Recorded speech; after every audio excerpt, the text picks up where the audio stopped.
Okay, I'm bored in the house and I'm in the house bored. Bored in the house and I'm in the house bored. Okay, I'm bored in the house and I'm in the house bored. Bored in the house and I'm in the house bored. Bored in the house, bored in the house, bored. Bored in the house, bored in the house, bored. I'm bored in the house and I'm in the house bored. Bored in the house and I'm in the house bored. Bored in the house, bored in the house, bored in the house and I'm in the house bored. Bored in the house and I'm in the house bored. Bored in the house. Guys, all TikToks aside, I am so bored.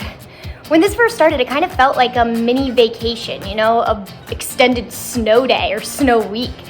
Felt like a break from real responsibilities, real life, just from everything, a break from real clothes and real pants. But now I'm honestly just over it.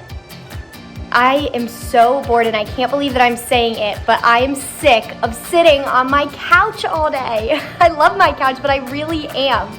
Like Daniel said last week, we're in day now 45 of this quarantine. And today is week 2 of our series, To Be Continued. Last week we hit rewind, and Daniel told us about the benefit of looking back while we're in this time, while we're stuck in this quarantine, how keeping track of the days can help us gain some perspective. So last week we rewound, and this week we're going to hit pause. But really, that's what we've been doing this entire time, right? This has been one huge pause button on our lives. A pause on school, the way we always knew it, a pause on activities, and a pause on social interaction, a pause on sports, pause on events, pause on church. It's a pause on holidays that we can usually spend with our families, a pause on travel. We are in the great pause.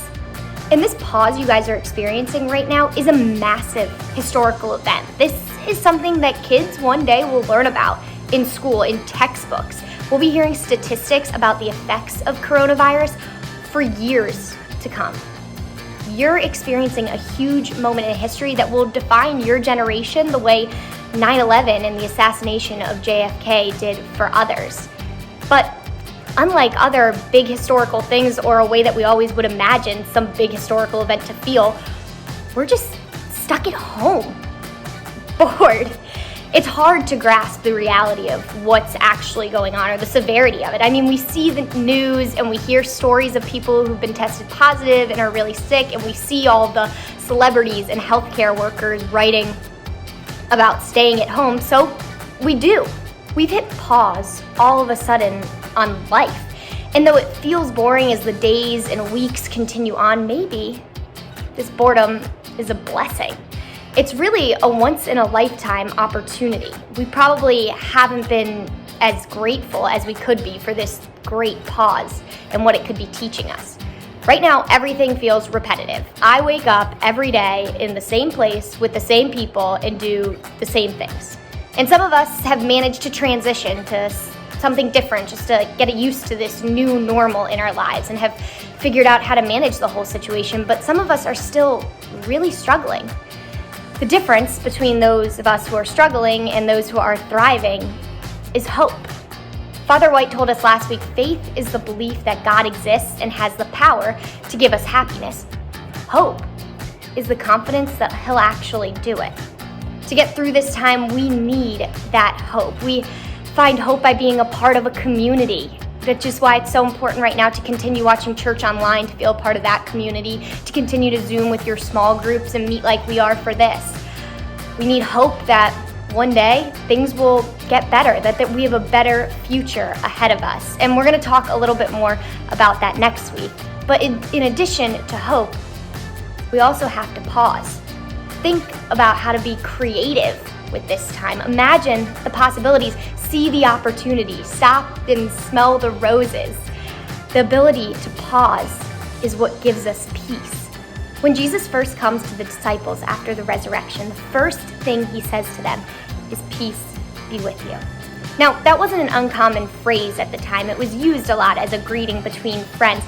However, in this situation, there was a different feeling to that phrase because they themselves, the disciples, were in a great pause after Jesus had died. The disciples at the time were gathering notes. It was like a meeting to figure out what was going on.